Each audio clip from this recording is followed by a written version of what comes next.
What's up guys, just a quick video for y'all. I will not be using a tripod in this video because I don't have one.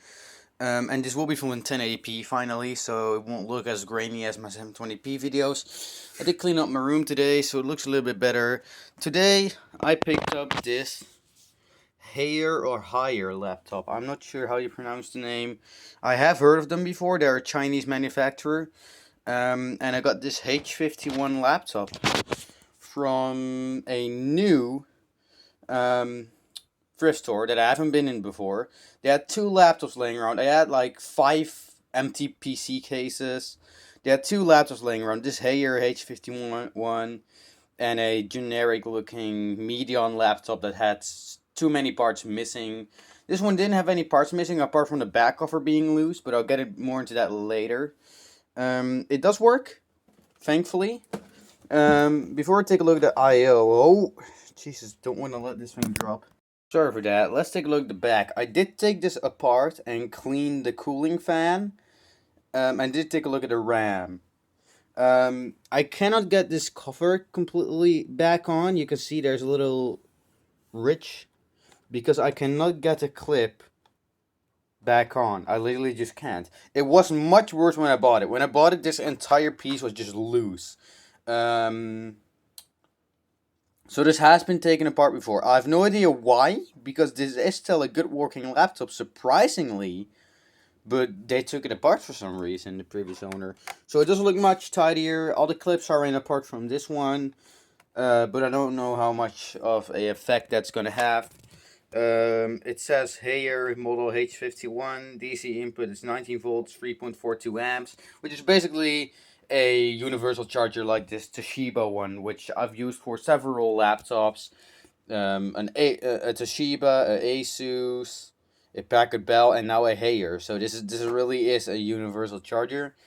Thankfully, because Haier is a Chinese brand, so I thought they were going to use like a cheapo charger, but no, they just went the good old universal charger round. It did came with a 4,400 mAh battery that belonged to it. It seems to work as of now. It doesn't seem to get hot, so that does mean that this battery has been taken sort of care of. I will lock it. But yeah, under this panel is basically all the upgradability. Here you got your 40 gigabyte hard drive. Here you got your 512 megabytes of RAM, which has 480 megabytes free, because 32 megabytes is for the video memory. But you can also expand the video memory to 128 megs, but you only have 384 megs free of RAM then. So they do keep that in mind. This is a pretty big laptop. It is much bigger than the Asus. Than an Asus laptop I took a look at. The Asus laptop in my previous video, the how to make a tent video, the silver Asus one, that is a much smaller laptop, but it was cheaper than this one, but it's from the same time period. It's from 2001. This is a 2004 laptop, so it is a little bit newer. And the RAM is all the way upgradable to 2 gigabytes, but the only problem is it takes DDR1, and I don't have any DDR1 laying around apart from 512 megabytes, and that's what this machine came with, so it won't upgrade anything. So if it was DDR2, for example, I could have put a whole gig in this, but it doesn't take DDR2. It looks really similar, but it's DDR1, it's not DDR2. Let me turn off my multimeter for a sec. So yeah, no RAM upgrades as of yet, but the maximum of 2 gigabytes is really sweet, especially for XP. But we'll live with 512 megs for now, or for an 80 or 384. I mean, my retro gaming laptop, which I use for old school games, which is that Asus one, that little small Asus right there somewhere, has 384 megabytes of RAM. So like, there still will be a little bit of an upgrade if we put 480 in this and 32 megabytes for the video. Anyway, let's take a look at the I/O. So, on this side we have a Pcmcia Card slot, just one. And apparently this had a WLAN card in it at some point, because it does have a utility for that. But we'll just use our good old friend, the TP-Link USB adapter.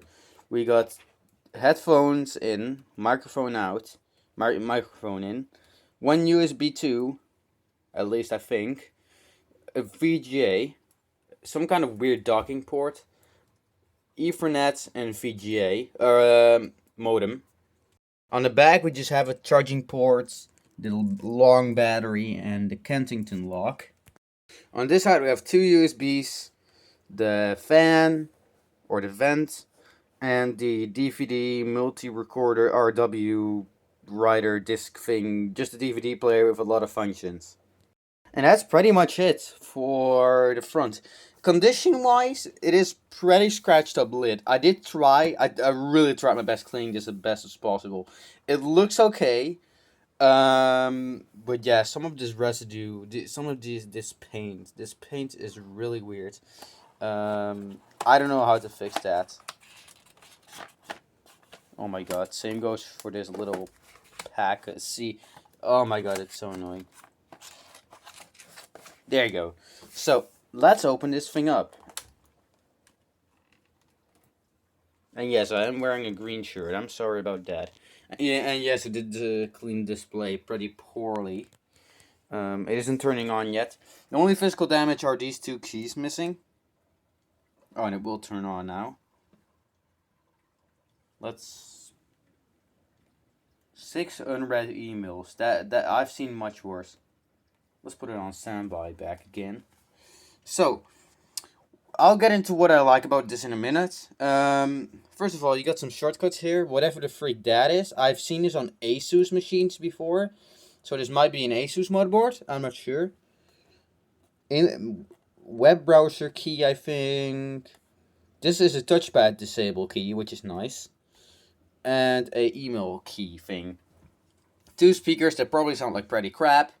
A 768p screen that looks to be okay apart from the cable. The hinge cable is going through here, and when you squeeze it a little bit like that, the screen will go crazy. Like it will do crazy stuff. I'll show you that in a minute. It looks okay, but colors are pretty darn washed out, I must say, and the display bezel design and stuff like that is pretty ugly. It does have a very good hinge. As far as I can tell, this hinge feels better than what the system looks, which is a plus. It is missing 2 keys, but those 2 keys are fairly rarely used. The dot key is missing, and I don't even know what key this is, so like it doesn't really matter. Nice little shiny power button. I really like this part of the thing. Here the palm rests have been used, but not here. I've had an Asus machine where it had like a glossy spot here and a glossy spot here, so like both palm rests were used on that one. Not on this one. Touchpad is fairly glossy, but it's right here, and touchpad is just, I mean, I've seen slightly worse, I guess. I have this on my Packard Bell machine too. My Packard Bell MHS36? I'm not sure. The one that's sitting on top right there that I showed in the previous video. Go watch that, I guess. I mean, quite a lot of people watch that, so this one will be going in my laptop collection. I may sell this, but I'm not sure. It is a pretty generic laptop, but it is made by a brand that I've never heard of apart from smartphones. And they don't make smartphones anymore, so... But going on, taking a look at the keyboard is actually pretty darn good on this one. It's really surprising, apart from the E key, even the spacebar is fairly good. I can see it's been used here and here, but like the keyboard is in excellent shape. Apart from these 2 keys missing, it's really good. Like I've seen worse keyboards on better conditioned laptops and worse ones as well. So this keyboard is totally acceptable, and I think it's actually real good. So powering on the machine. I will say this machine does have a fairly active fan. It's not as loud as the Asus or the Toshiba we took a look at. That thing was really loud. This thing isn't, but it's fairly active. It's switching between louder and quieter a lot. but it's not like going up and down, you know. Look, and that's what I mean by the screen glitching all the time. Just move the touchpad and it's already going crazy. Um, and it's look, you can see if I move this part, it's barely doing anything. If I like, see, it's purely this part. But the display does work. It has SIS graphics. I'm not sure what anymore, but it doesn't have Intel graphics. Talking about Intel, it has an Intel Celeron M380, 1.6 gigahertz, which is more than enough for XP. So yeah, that's a pretty sweet CPU for XP, I must say. The only bottleneck will be the RAM. I do think the CPU can do a little bit more. Um, for example, that Acer laptop that I gave away to a friend, that's now gone, the one with the broken hinge. That one had a Celeron 380 as well, but that one has had a whole gig of RAM. So, but it also was a year newer. So, yeah, that was one of the last XP laptops. Um, but yeah, when this one came out, the CPU was a little newer. Anyways, that is the Haier H51. Just a good old thrift store pickup. I might sell this, but I'm not sure. But it also doesn't have a like soft spot in my heart. So like, I don't know. I'm not sure what I'm gonna do with this. I may take out the motherboard and maybe like I want to do a project where I want to use a laptop motherboard and just use it as a PC. Like just put the motherboard, I don't know, on top of there. And sorry about that, my brother interrupted me. I did want to do something where I want to take this motherboard and use it as a PC. But that failed because while in the process of taking this motherboard out of the laptop, it broke. I don't know what happened. The I/O chute went over the motherboard and that apparently killed it. HP quality, my friends. Don't buy HP laptops. They're crap. Um, so yeah, I may take out the motherboard of this. Oh god, it's raining so hard. It's literally raining on top of the laptop. You saw that. Let me close the. There you go. There are like drips of water now on this. I may repurpose the motherboard since the case is fairly ugly. I mean, it has some deep scratches here and there. But it does look really cool with these LEDs. Um, I'm not sure if this is an OEM here. It could be a Asus machine because the fan sounds a lot like the Asus machine I've had. And like it behaves a lot like an Asus laptop fan. So I'm not sure what to do with this. I'll just use it for retro gaming, but I'm not sure if it will repurpose my Asus. And you know what? Let's get that laptop out. My Asus is excellent. Like this is an excellent laptop. There's the Packard Bell, by the way. This is the Packard Bell. There you go, with the round touchpad. And this is the Asus. If it wants to bloody open. And no, it doesn't. But it doesn't have a battery in it, so I can like. There you go. That's the Asus, but it's really cheap. Like this is a fairly cheap thing, and it's really small, and it has a terrible display. Like the display on this is terrible. It is fairly used, but it's actually in pretty good shape. It has SIS graphics as well, but it only has an 800 megahertz Celeron. And going from an 800 megahertz to a 1.6 gig would be a really sweet upgrade for gaming. Even though that Asus actually does retro gaming fine, I may use this as a retro gaming laptop.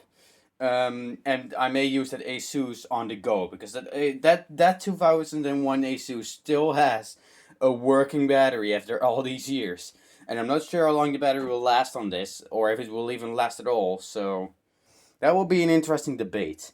Um, if the battery does work, I could literally just keep it like this, but I could also take out the motherboard. So this is a fairly easy laptop, fairly just really freaking easy laptop to repair because it's one big back cover and there you have everything. You have the cooling, you have the hard drive, you have the RAM, you have everything. So like, yeah, that's all I have to say about this. I may take out the motherboard. I may do some projects on this. But since it's pretty powerful, I'm not sure what to do with it, other than really wanting to give it a RAM upgrade. So anyways, guys, have a great day and see y'all later.